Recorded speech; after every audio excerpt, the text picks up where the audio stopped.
Quando comecei a pensar neste tema, para preparar aqui esta apresentação, rapidamente recuei até setembro de 1997. Estava um dia intenso de calor quando aterrei em Luanda. Era uma jovem recém-licenciada e pisava pela primeira vez o continente africano pelas mãos dos leigos para o desenvolvimento. Apesar da formação recebida ao longo de um ano, das leituras realizadas, devo confessar que a reação inicial foi de eletrochoque. No final da década de 90, Angola continuava a viver um contexto de guerra civil que, apesar de contida geograficamente no que diz respeito aos confrontos militares, afetava de forma brutal todo o país e todas as pessoas. Assim, os primeiros dias passados em Luanda foram um encontro duro com uma cidade muito degradada, na altura sem luz e praticamente sem água, com pessoas que, tendo fugido da guerra, se aglomeravam nas periferias, com elevados índices de violência e de insegurança. Logo naqueles primeiros dias, nas pessoas e nas vidas que fomos cruzando, com outras duas leigas que acompanhavam nesta partida para Angola, fomos encontrando uma marca e um impacto da guerra muito evidentes. Alguns dias mais tarde partimos para Benguela, o nosso destino final, onde se encontrava a comunidade dos Leigos para o Desenvolvimento. Recordo que aterrámos num sábado e ao final do dia participámos na Eucaristia na Sé Catedral de Benguela, um templo emblemático que tem uma forma de grande tenda. Na altura, por causa da guerra, o edifício não tinha sido acabado e a estrutura de tenda não tinha teto e, ironicamente, aproximava-se ainda mais da ideia de tenda. Tive a sorte depois de voltar muitas vezes a Benguela, hoje o edifício está finalizado, mas não deixo de recordar essa tenda frágil que era a sede de Benguela no final dos anos 90. Se partilho esta pequena história pessoal, foi porque me recordo de forma ainda muito intensa e próxima, passados todos estes anos, do momento em que decorreu a fração do pão nessa Eucaristia na Catedral de Benguela. Na final da invocação do Cordeiro de Deus, dai-nos a paz, foi pronunciado como se da primeira vez se tratasse para mim, como se enfim a força daquelas palavras e o seu significado me atingisse. Até aquele momento, a paz era para mim um conceito algo abstrato, algo vago ou então apenas individual, remetendo para a paz interior. Eis que ali, naquele momento, compreendia o valor imenso da paz, a urgência da sua construção e o devastador impacto da sua ausência. A sede de paz tinha encarnado nas pessoas que apenas começava a encontrar. Tinha rosto, nome, história, ou seja, pela primeira vez conseguia colocar homens e mulheres concretos no centro da paz internacional. Os 2 anos que seguiram em Angola foram, de facto, marcantes na minha vivência do que é a paz. No entanto, a partilha que hoje gostaria de fazer convosco está centrada num conceito de paz, não num conceito de paz enquanto ausência de guerra, nem numa lógica securitária, nem sequer nas grandes convenções internacionais ou do direito internacional sobre esta matéria.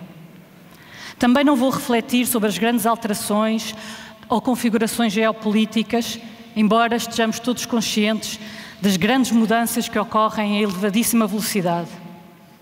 Finalmente, a globalização e os seus desafios, e muitos deles também já vimos retratados esta manhã na conferência inicial, e todas as suas consequências sociais, embora inevitavelmente subjacentes à partilha que gostaria de fazer convosco, não são também o enfoque da minha apresentação. A minha partilha parte simplesmente do trabalho cotidiano que, na organização em que me encontro, a Fundação Fé e Cooperação, a FEC, é como pode ser este trabalho construtor de paz. E ao longo das últimas 2 semanas, nos colegas que ia cruzando, fui lançando a pergunta, às vezes de forma fora do contexto, o que fazemos? Constrói a paz? Para ver a reação dos meus colegas aqui e também na Guiné-Bissau. Pegando na imagem do tiar, interessa-me perceber como o nosso trabalho pode ser um dos múltiplos fios que se cruzam na tecelagem de uma sociedade e da sua sede pela paz. Assim falo da paz a que se referia Paulo VI em 1967, na encíclica Popularium Progressio, quando afirmava: o desenvolvimento é o novo nome da paz, respondendo aqui àquele desafio inicial do Félix. E passo a citar: as excessivas disparidades económicas, sociais e culturais entre povos suscitam tensões e discórdias e põem a paz em perigo. Combater a miséria e lutar contra a injustiça é promover, com o bem-estar, o progresso humano e espiritual de todos e, portanto, o bem comum da humanidade.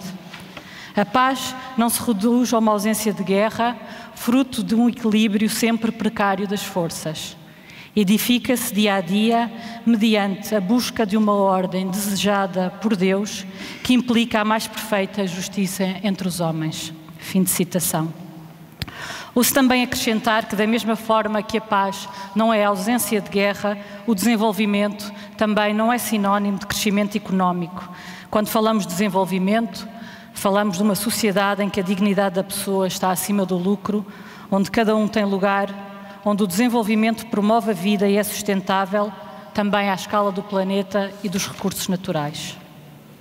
Assim, a fé, que inspirada pelo Evangelho e pela doutrina social da Igreja, tem como missão promover o desenvolvimento humano integral através da cooperação e solidariedade entre pessoas, comunidades e igrejas.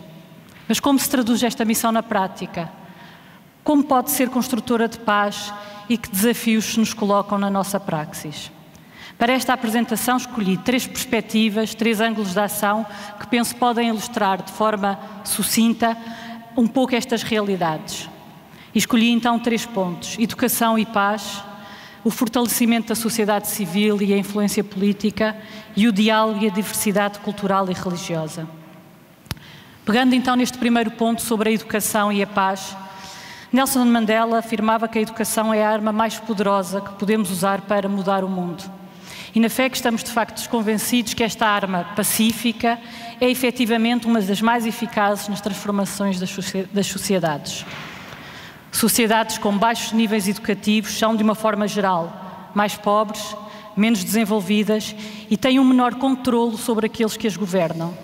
Infelizmente, a história tem-nos mostrado, e não apenas no contexto africano, que sociedades com baixos níveis educacionais são mais vulneráveis e mais manipuláveis, com todos os riscos que se associam.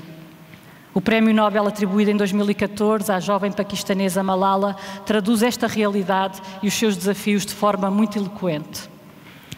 A fé, que trabalha há 15 anos no setor educativo na Guiné-Bissau, um dos países de língua oficial portuguesa com piores indicadores educacionais e também um dos estados mais frágeis e instáveis, quer política, quer socialmente. Apenas a título de exemplo, a esperança média de vida escolar de uma criança na Guiné-Bissau é de 3,6 anos. E esta taxa baixa quando falamos de meninas.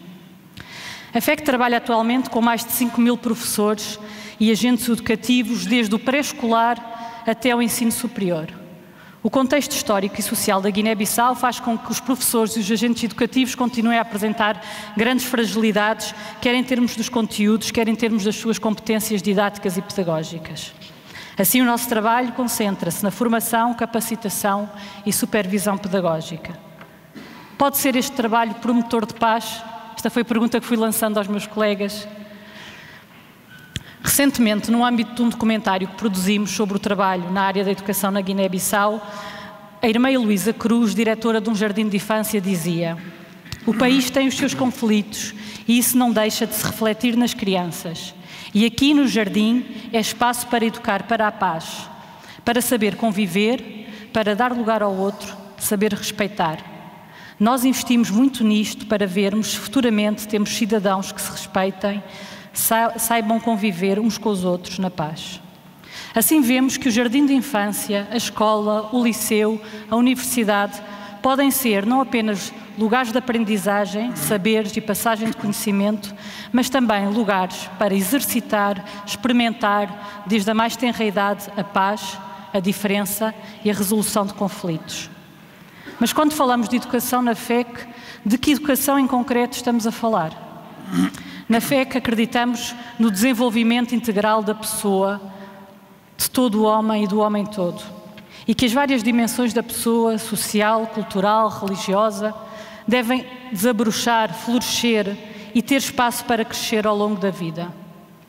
Deste modo, nos programas formativos que fazemos, que são de longa duração, geralmente têm um ciclo de pelo menos 3 anos, agora de 4, e são feitos numa lógica em cascata para chegar a mais pessoas com formadores.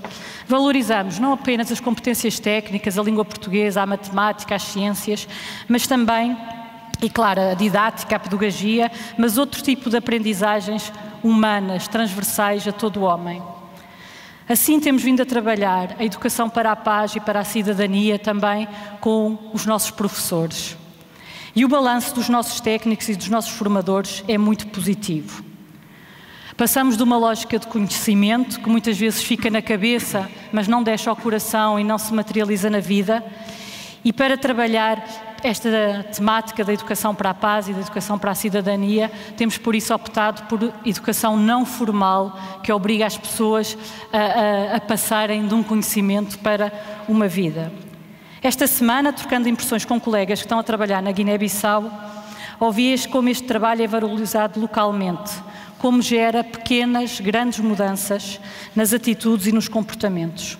Como dizia a Mara Pinto, uma das nossas colegas, falamos sobre este assunto, mas não falamos quietos.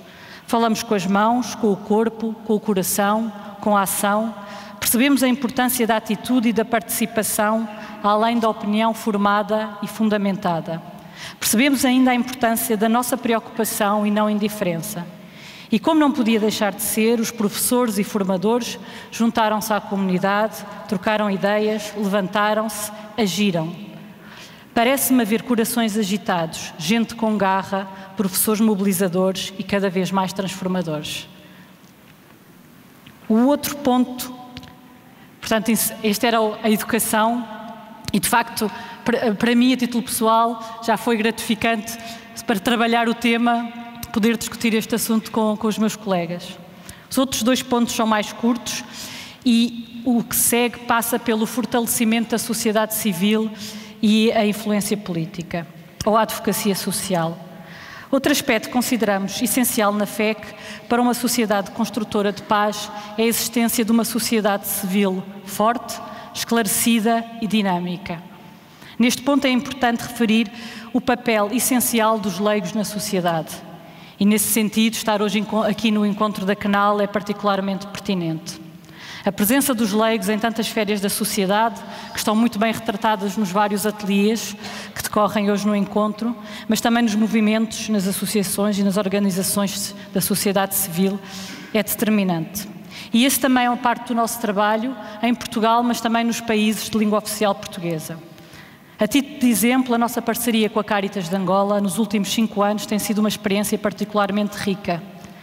A par de um trabalho cotidiano de reforço de competências, em particular na área da gestão, este trabalho tem conduzido também a uma maior afirmação da Caritas de Angola no âmbito da advocacia social, ou se quisermos, influência política.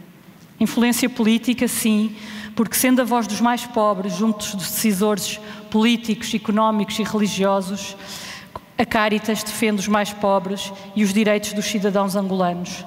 Direito à terra, direito à saúde, direito à educação, a questão dos direitos humanos. Pois sem estes e outros direitos, que obviamente se complementam com deveres e responsabilidades, não é possível gerar desenvolvimento humano sustentável e, voltando à afirmação de Paulo VI, o desenvolvimento é o novo nome da paz. Descobrir esta missão profética das organizações da sociedade civil, que tal como os profetas são capazes de anunciar e de denunciar, requer firmeza nos valores, resiliência face às adversidades, perseverança na obtenção de frutos a longo prazo. E em certos contextos políticos, e o caso de Angola não é indiferente nesta situação, requer também coragem, porque ser construtor de paz é uma profissão de elevado risco e, por vezes, risco de vida.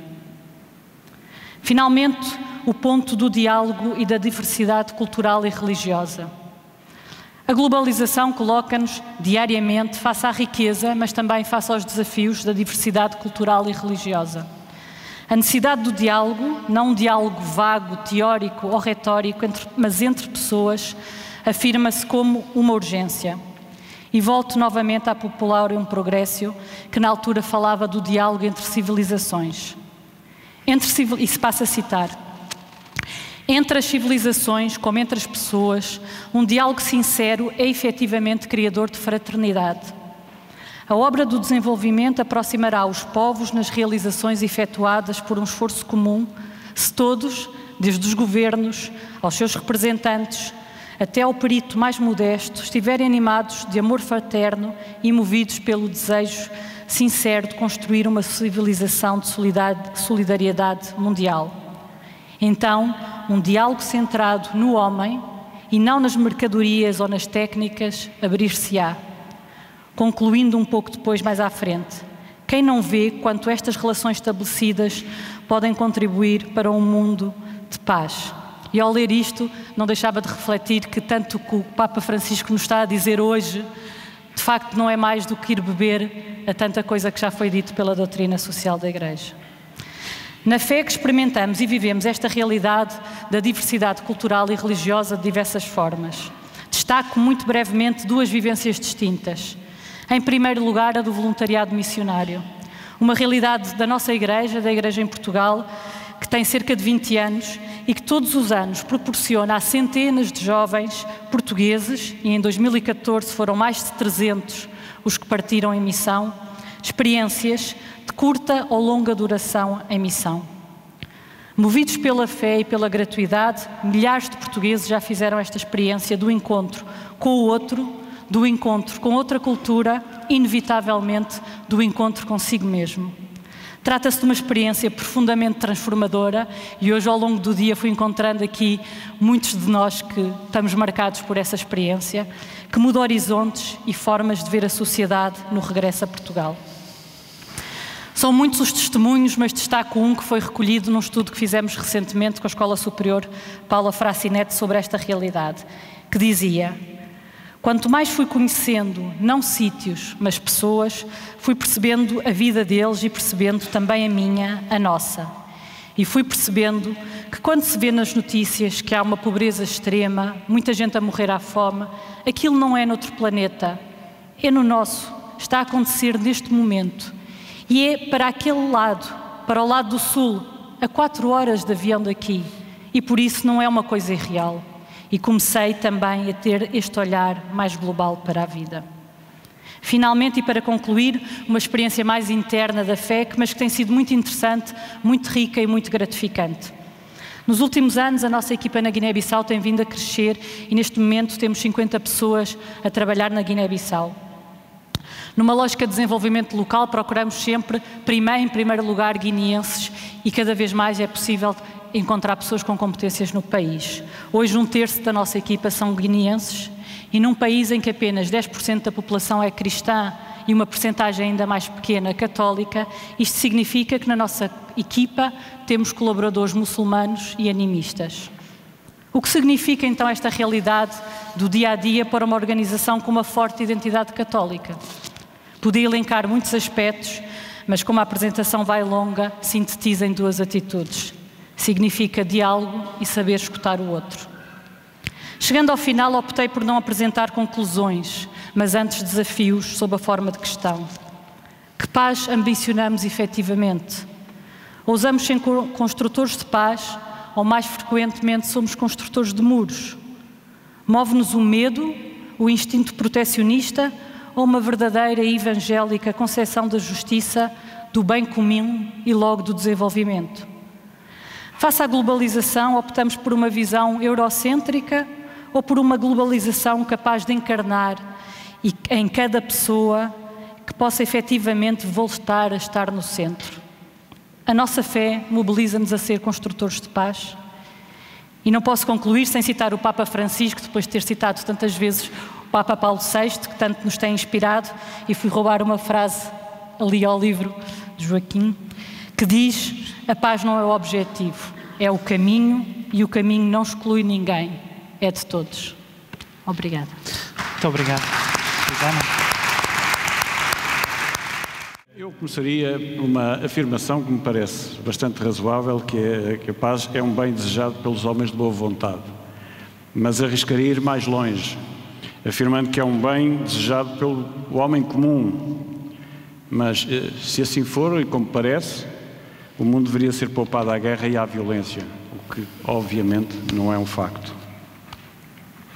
Este é, aliás, um tema que mereceu a reflexão e a teorização de vários filósofos, como, por exemplo, Kant, com o seu projeto da paz perpétua, ou Hegel, com o conceito do fim da história, que mais recentemente Fukuyama considerou atingido com o fim da Guerra Fria e com ele o fim das ideologias, enfim, estabelecendo-se através do primado da democracia liberal o fim de uma evolução, o fim da história.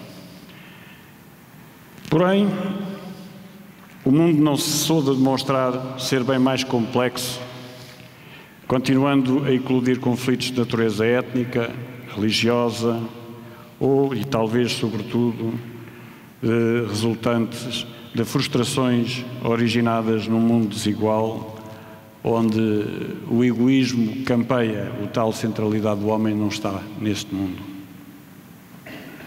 Ou pelo menos a centralidade de que nós falamos. Na sua exortação apostólica Evangelii Gaudium, o Papa Francisco alude a alguns desafios do mundo atual, em que, considerando embora os progressos notáveis da humanidade em vários campos, alerta para novas formas de um poder, por vezes anónimo, que é fruto da era do conhecimento e da informação. Alerta também para a subalternização do homem ao dinheiro, gerador de uma desigualdade social que gera violência quer no seio dos países, incluindo os mais desenvolvidos, quer na humanidade no seu conjunto, proporcionando fenómenos de violência e radicalismo que acabam por se abater sobre os mais fracos.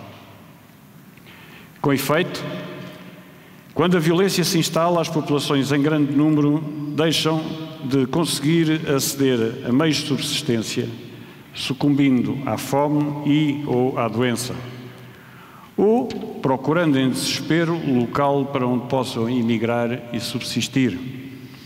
Este é, aliás, um fenómeno com que a Europa, neste momento, se confronta nas suas portas. Quando fui convidado para participar neste painel subordinado ao tema Paz Internacional, ocorreram-me as perplexidades que enfrentei quando pretendi seguir a vocação de ser marinheiro e militar que desde criança despontou em mim, mas mantendo a minha total adesão à boa nova de Cristo. Com efeito, os militares são responsáveis pela sua prontidão e preparação para a guerra, e esse facto esteve na origem dessas minhas dúvidas. Procurei, por isso, o esclarecimento ou pelo menos pistas que me orientassem no caminho a seguir. Nesse sentido, consultei alguns padres jesuítas no Colégio São João de Brito, onde me formei, falei com os meus pais, mas foi o meu avô, que era oficial-general do Exército, que me deu a solução para as minhas inquietações, ao dizer-me simplesmente que os militares, porque estudam e conhecem profundamente o fenómeno da guerra e as suas consequências, devem ser quem mais o detesta e que as Forças Armadas devem servir para, preservando a segurança do seu país, constituir um elemento preventivo da guerra, através da dissuasão e da ativa colaboração com a diplomacia, quer exercendo pressão sobre potenciais adversários, quer participando em manobras que assegurem a confiança recíproca. No mundo ideal, não haveria guerra e as Forças Armadas seriam inúteis, mas infelizmente essa não é a situação. Com efeito, tal como é importante individualmente adotarmos medidas de segurança para nos protegermos, também os Estados-nação devem dispor de capacidade para dissuadir quem os queira submeter ou atentar contra os seus interesses e, em último recurso, assegurar a defesa do seu país. A história vem demonstrando que os países que comprometeram a sua segurança, demonstrando fraqueza e falta de vontade de se defender, foram aqueles que mais rapidamente se viram envolvidos em guerras e com a agravante de sofrerem as brutalidades do agressor. Neste sentido, é muito importante dispor de forças armadas adequadamente apetrechadas e credíveis, que sejam percepcionadas pelos parceiros e pelos potenciais adversários como prontas a atuar com eficiência e eficácia, assim dando corpo à expressão de Vigésio, si vis pacem para bellum. Porém, porque os fenómenos humanos são muito complexos, não é possível afastar a guerra apenas através da utilização da força como elemento de dissuasão e expressão da vontade de defesa. Será sempre necessário que a ação política seja genuinamente conduzida no sentido da paz. Infelizmente, a história passada e recente mostra que tem existido sempre quem, por receio ou vontade de hegemonia, inicia processos de armamento que originam um processo de parada e resposta numa corrida aos armamentos, como o que ocorreu no período da Guerra Fria, que ficou fria porque chegou a um ponto em que o aniquilamento recíproco estava assegurado.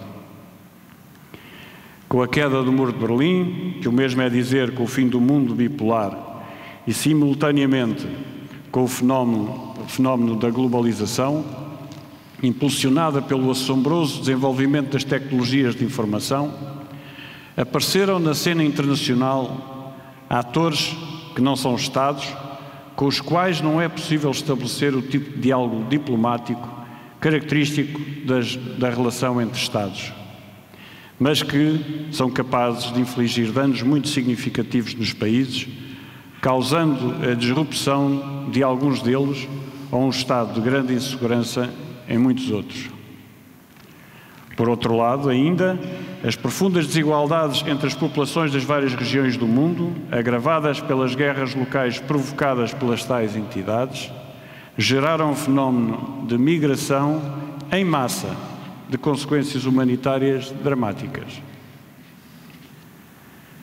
No século passado, ocorreram na Europa duas guerras terríveis, com destruições nunca vistas, que o professor Adriano Moreira costuma qualificar como guerras civis europeias, e que por o mundo de então estar dominado pelo Império Euromundista, para usar outra expressão do mesmo ilustre académico, tiveram repercussões a nível global. Imediatamente após o fim da Segunda Guerra Mundial, iniciou-se a chamada Guerra Fria, que, embora não tendo conduzido ao conflito direto entre os adversários, induziu conflitos por todo o mundo, em especial nos Estados recém-criados. Depois, as guerras de maior ou menor dimensão nunca cessaram e ganharam em complexidade de gestão política.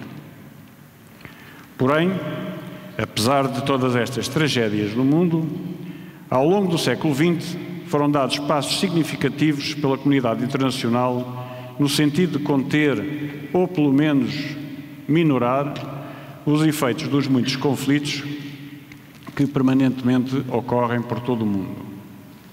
Neste sentido, foi criada a Organização das Nações Unidas, que, importando embora muitas das imperfeições do relacionamento entre Estados, tem sido um importante elemento regulador e moderador das tensões existentes na cena internacional. Para procurar promover a paz em territórios assolados por conflitos insanáveis entre Estados ou para impor a paz em locais onde o poder do Estado foi destruído por agentes de cariz extremista que semeiam o caos e o desespero nos povos, a ONU vem convocando a comunidade internacional para intervir, enviando forças que, sob a égide daquela organização, promovam a paz ou, pelo menos, um mínimo de condições de segurança para que as populações possam desenvolver as atividades fundamentais à sua subsistência. Portugal tem tido uma participação ativa e significativa em missões de apoio à paz, ou como se costuma dizer em inglês, Peace Support Operations, quer integrando forças das Nações Unidas, os chamados capacetes azuis, quer integrando forças da NATO ou da União Europeia em missões sob a égide da ONU. Sem pretender ser exaustivo, a título de exemplo, refiro a nossa participação no Afeganistão, no Kosovo, no combate à pirataria, integrando forças da NATO ou da União Europeia, sob mandato das Nações Unidas, no Mali, na Somália, enfim, muitos outros que podia estar aqui a enumerar. Estas são apenas missões em que Portugal está ou esteve recentemente envolvido. Porém, para além deste envolvimento das Forças Armadas Portuguesas, têm sido envolvidas em missões de natureza humanitária, como é o caso da participação da Marinha nas missões da União Europeia, naquilo que é a missão de Frontex, de combate às migrações irregulares, mas que se transformam em missões de salvamento em massa, ou ainda, muito recentemente, no apoio à população cabo-verdiana da Ilha do Fogo, vítima de erupção de um vulcão. As Peace Support Operations têm-se revelado muito importantes para a contenção da violência e a proteção das populações vítimas dessas atividades bélicas. Porém, tanto ou mais importante é criar condições para que os Estados vítimas destas situações possam recuperar a sua autonomia em termos de segurança. São, neste caso, atividades que proporcionam a formação de militares e de forças de segurança que possam, no futuro próximo, dotar os países em crise de meios para garantir a sua segurança, impedindo que ali se instalem organizações criminosas internacionais, organizações terroristas ou quaisquer outros agentes de violência. Também nesta área, Portugal tem sido muito interveniente em países sob intervenção internacional, mas também de forma mais continuada nos países de expressão portuguesa.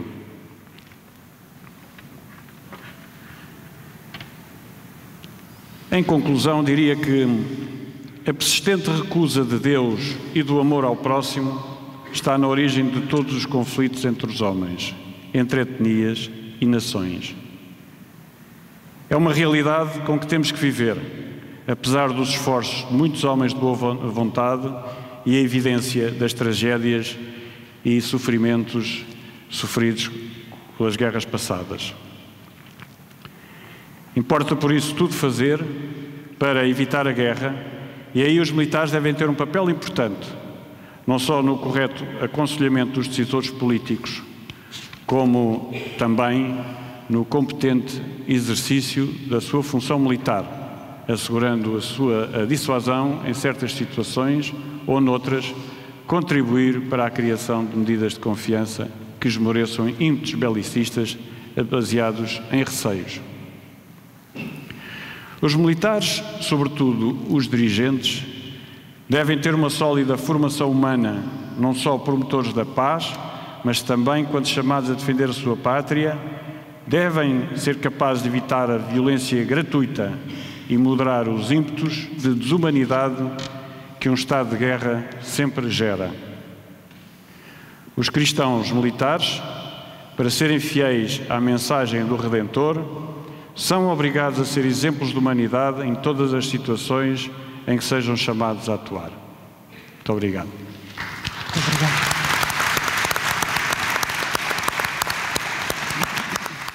A Susana falou da questão da frase da paz, a paz não é o objetivo, é o caminho, e essa foi o maior, o maior exemplo, a frase lapidar que nós encontramos na visita do Papa Francisco à Terra Santa. A primeira pergunta que se poderá fazer sobre a atitude que ele teve na ida à Terra Santa, e era disso que eu gostava de dar aqui um bocadinho mais de testemunho, porque tive a bênção, a sorte de poder acompanhar a visita e de depois com o Henrique Zimmermann também estar no Vaticano na oração pela paz e fazer o livro que no fundo junta todo este relato com os textos também do Papa e com outras coisas que nós achamos interessantes incluir. É importante percebermos que o Papa Francisco escolheu a ida à Terra Santa como a primeira visita pastoral. A primeira visita pastoral dele foi ao Brasil, mas não foi ele que a escolheu. Ainda foi o Papa Bento XVI que a escolheu antes. A primeira de sua escolha foi a ida à Terra Santa. E nós podemos nos perguntar imediatamente porque é que terá ele escolhido a ida a um território onde é mais duro o diálogo interreligioso e ecuménico também. E era disso que eu depois também queria dar aqui um bocadinho de ênfase. Eu acho que a resposta é exatamente, é claro que ele faz a visita como a primeira vez como peregrino, como Santo Padre, e ele no fim falou disso e da maravilha que foi para ele ter estado como Santo Padre naquele sítio onde Jesus Cristo nasceu. E ele vai lá exatamente por essa razão, pelas dificuldades e pelo que representa aquele sítio enquanto problema de uma civilização. Eu digo uma civilização porque não gostava de dizer que temos a oriental, a ocidental e a outra, é tudo parte da mesma espécie. Ele faz lá uma série de atos e de gestos que era importante realçar, o mais importante dos quais, aquele que de certo mais deu nas vistas e de certo vocês melhor se lembram, é o abraço que ele dá ao Abraham Skorka e ao Omar Abud em frente ao Muro das Lamentações. Ele vai ao Muro das Lamentações, é a primeira vez que um imã se aproxima também do Muro das Lamentações e eles dão ali um abraço, os três. O rabino, o imã e o papa. E nós podemos aqui fazer logo uma divisão interessante, que é a questão da essência e da circunstância. Porque aquele abraço teve uma importância cabal do ponto de vista essencial, ou seja, nós temos que analisar aquele abraço como um abraço entre três religiões em frente a um muro que se chama das Lamentações, a um muro muito antigo, a um muro que representa para um dos povos, que é o povo de onde nós, católicos, no fundo, vimos uma importância muito grande.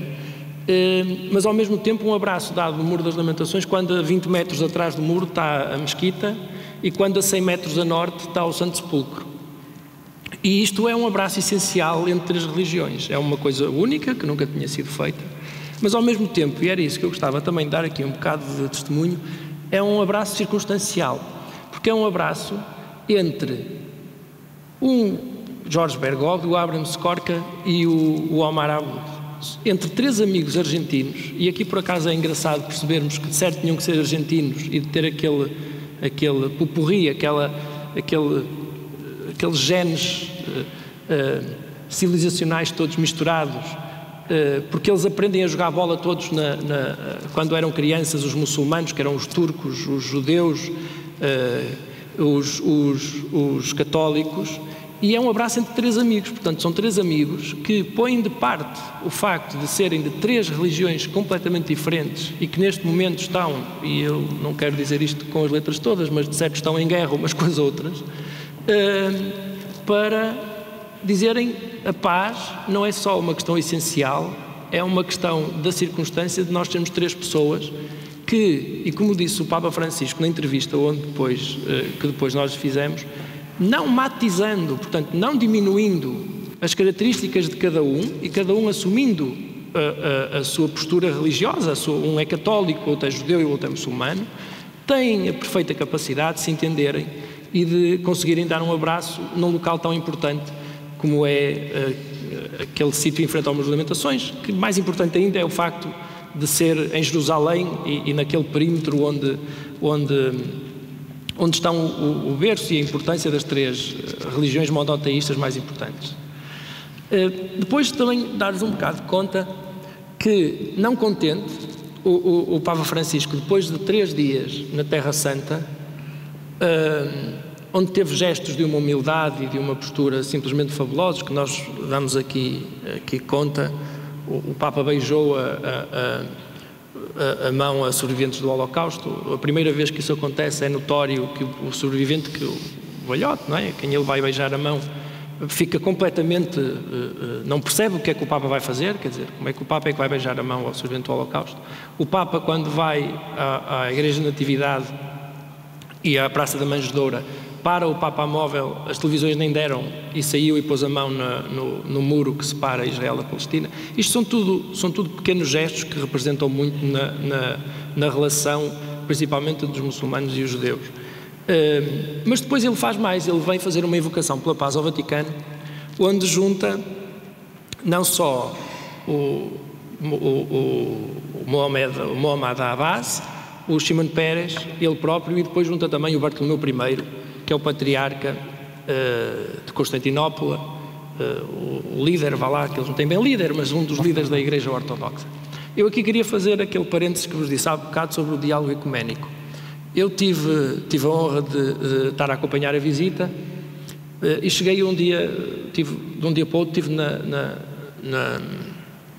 na Cisjordânia, em Belém, e antes da confusão da chegada do Papa fui à Igreja da Natividade e fui um bocado como, não quero dizer como turista, porque não fui mesmo como turista, fui de certo um bocadinho mais como jornalista, se quisermos, e fui um bocado como aquele Bruce Chatwin que vai assim ver, um bocado etólogo, ver o que é que lá se passa. E a Igreja da Natividade, a questão do diálogo ecuménico, nós católicos, aqui em Portugal, por exemplo, não temos plena consciência disso, acho eu. A Igreja da Natividade, como o Santo Sepulcro, são geridas pela Igreja Ortodoxa. Por outro lado, 95%, e de certo estou a dizer pouco, um número ainda é baixo, de pessoas que visitam a Igreja da Natividade são católicos. Vocês não imaginam o agastamento que aqueles clérigos ortodoxos têm por sentirem que são hordas. Eu, quando escrevi com o Henrique o livro, fui um bocadinho mais duro e depois até a editora disse que era melhor tirar essa parte, porque são pessoas e pessoas que vão à Igreja da Natividade como se fossem, e ao Groto, onde nasceu Jesus Cristo, como se fossem à Torre Eiffel, sem perceberem que estão no sítio sagrado, não só para eles, mas isso eu até já dou de barato, que eles até podem achar que estou em turismo e não são esse sítio sagrado para eles, mas isto do diálogo ecuménico porque é um sítio sagrado para padres, para clérigos que estão lá todos os dias a fazer a sua própria missa. E há ali uma relação de despeito e de amargura quase dessas pessoas para com os católicos, porque sentem que todos os dias são invadidos o seu espaço. Eu digo o seu no sentido em que são eles que o gerem, não é? Eles é que têm que abrir e fechar a porta, quer dizer, pronto, eles é que estão lá a dizer às pessoas, vão por aqui, vão por ali, e as pessoas estão a tirar fotografias e a falar alto e a fazer isso tudo. E eu acho isto engraçado porque o Papa Francisco, vocês notem, até há poucos anos a Páscoa era celebrada em dias diferentes, não sei se ainda é, quer dizer, a Páscoa entre os ortodoxos e os católicos, não é? São dias diferentes. O Papa Francisco tem feito, como já o Papa João Paulo II e o Papa Bento XVI, é preciso dizê-lo, uma tentativa de aproximação muito grande com o patriarca ecuménico, com o Bartolomeu I, no sentido de tentar exatamente que essa cisma de 1000 anos e que estes problemas que depois são os tais problemas essenciais, que são de uma cisma com 1000 anos, mas são problemas circunstanciais, são problemas do cotidiano entre pessoas que entram na Igreja da Natividade com o telemóvel em punho a tirar fotografias ao sítio onde está o Groto e à Praça e à Manjedoura, sem terem um mínimo de respeito pelas pessoas que estão lá e que fazem daquilo também o seu lugar sagrado. E é isto que o Papa tentou fazer também na Invocação pela Paz. A Invocação pela Paz, vocês não imaginam o que era poder ver imãs, rabinos, cardeais, todos a comerem, e eu vou dizer isto um bocado na brincadeira, bolinhos de bacalhau nos jardins. É uma coisa que só uma pessoa que está com um gesto de encontro, de aproximação, de cooperação com o outro, pode permitir que se faça num sítio que é, por simplesmente, um dos sítios mais importantes da religião católica. E a importância que isso teve, vocês dizem assim, teve alguma importância? Quer dizer, foi um ato único. Passado uma semana, nós já nem nos lembramos disso, mas passado uma semana começou a guerra na faixa de Gaza. Depois aqui o Almirante, se quiser falar um bocadinho disso, mas as razões para que sempre que há uma tentativa de paz na Terra Santa, uma coisa que pode mesmo funcionar, passado uma semana alguém faz uma asneira, é uma coisa interessante, certo, de ser analisada do ponto de vista, vá lá, bélico. Mas ficou a semente do Shimon Peres, do Mahmoud Abbas, do Bartolomeu I e do Papa Francisco, se não for mais naquela árvore que os 4 plantaram nos Jardins do Vaticano. Depois ainda o Papa faz outra coisa, e aqui queria dar-vos conta da entrevista que ele dá. Eu ainda não fiz uma pesquisa aturada, mas eu julgo, não quero dizer nenhum disparate, mas julgo que é a primeira vez que um Papa dá uma entrevista televisiva deste género, pelo menos em Santa Marta, de certeza absoluta. E ele escolhe, e eu estou aqui a centrar nisto porque o tema que me foi proposto era o diálogo interreligioso e ecuménico, e ele escolhe exatamente um judeu, que é o Henrique Zimmermann, a quem chama Anjo da Paz, para lhe fazer a entrevista. Portanto, vocês notem, escolhe um jornalista da religião para lhe fazer a entrevista, uma das primeiras que se faz em Santa Marta. E tem com ele, na entrevista, eu tive isso é uma bênção mesmo, de estar ao lado, ele a fazer a entrevista ali e eu aqui, e vocês não imaginam, ele estava lá 3 ou 4 horas a falar com o Henrique, porque ele fala, não tem problema nenhum, e as piadas que ele faz ao próprio Henrique, do terrorismo, é uma coisa que é preciso uma segurança para o Santo Padre, o responsável pela Igreja Católica, fazer a piada que ele fez a um judeu como o Henrique Zimmermann, é preciso uma segurança enorme da sua relação com o judaísmo e da sua relação com a outra religião, porque a piada que ele faz, eu vou contá-la aqui, está aqui no livro, ele pergunta, vocês sabem que ele tem um problema com o protocolo, pronto, ele está sempre, o protocolo no Vaticano, neste momento tem todos os cabelos brancos, por causa do Papa Francisco. E a certa altura o Henrique pergunta-lhe, mas isto é o problema aqui do protocolo e tal, e ele diz-lhe uma coisa, diz assim, Henrique, sabe qual é a diferença entre o protocolo e o terrorismo? E o Henrique fica assim, estou a ver a cara dele assim a olhar para ele, não, e ele diz, é que com o terrorismo nós podemos negociar. Agora imaginem o que é o Papa da Igreja Católica dizer esta coisa a um judeu. Quer dizer, que para quem é terrorismo é uma coisa que está ali todos os dias. É preciso uma segurança. E é esta forma, este encontro, esta postura de diálogo e de aproximação e de não ter qualquer tipo de problema em dar a mão ao outro, que faz com que estejam a dar passos muito importantes na relação intercultural, interreligiosa e ecuménica. Exemplo disso, por exemplo, o que aconteceu e que não se viu, mas que se viu no fim, o que aconteceu entre a América e Cuba, onde o Papa Francisco teve soube-se depois, não é?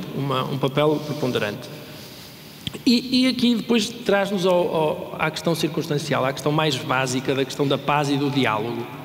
Porque um dos livros, quando me pediram para falar dos livros que se poderiam debater um bocadinho, que eu iria falar na minha intervenção, um deles falei do Eichmann em Jerusalém, da Anar, por causa da banalidade do mal e da questão do que é verdadeiramente o mal, mas outro que eu pus foi o livro do Francisco Teixeira da Mota sobre a liberdade de expressão. E o Francisco Teixeira da Mota disse uma vez uma coisa que eu achei uma piada, que foi aquilo que de certo Deus quando espalhou pior foi o bom senso. E esta questão do bom senso é uma questão que, se nós virmos as palavras do Papa e as palavras de muitas das pessoas que querem verdadeiramente que a paz aconteça todos os dias e nos atos mais pequenos, é uma questão que se nota presente neles, que se nota que as pessoas percebem que é assim que tem que ser, que é preciso bom senso para as coisas. Porque é este bom senso que permite depois que não haja rupturas e que ao mesmo tempo também não haja a tal matização entre as diferenças. E eu falei da questão da liberdade de expressão, não vou entrar na questão do que se fala da liberdade de expressão e do problema que existe e que toda a gente sabe há 3 semanas do que aconteceu, mas porque eu quando estive em Jerusalém fiz uma coisa que podia ter corrido um bocado mal, mas não correu, ainda bem, porque eu sou muito distraído.